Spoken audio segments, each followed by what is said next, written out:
What is up? This is your LA in a minute, and I know there aren't too many newspaper subscribers around anymore, but there was a time when the newspaper was the main source of news, especially in a place as isolated as Los Angeles in the 1850s.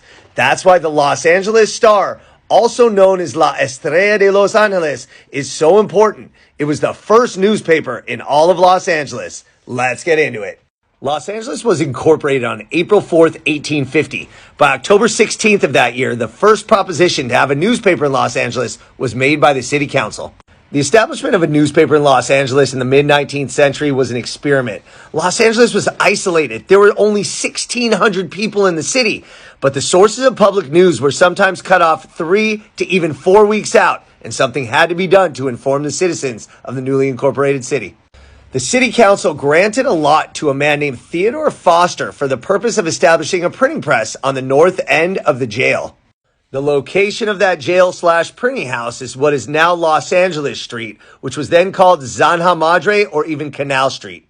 Over the door was a sign that read Imprenta, which meant printing office. This was a bilingual newspaper because Los Angeles was about half Mexican and Anglo at the time.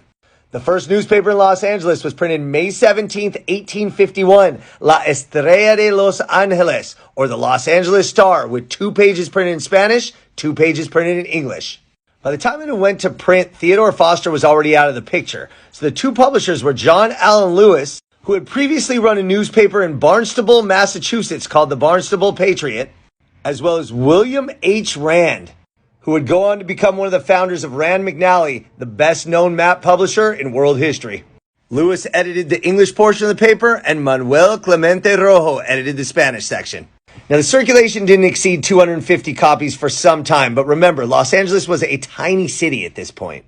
Now, with Lewis and Rojo, the paper was nonpartisan, but enter Henry Hamilton in the mid-1850s. Hamilton was an old-school newspaper man. He had ran the Calaveras Chronicle in Northern California, and he knew what sold newspapers: controversy. Hamilton played the part of bitter partisan, and during the Civil War, he was fighting for the Confederate States of America and criticizing Abe Lincoln. By 1864, that behavior got him arrested, and the Star went dormant. By 1868, the Los Angeles Star and Henry Hamilton had reappeared. Hamilton was no longer partisan and began to put out a high-quality newspaper.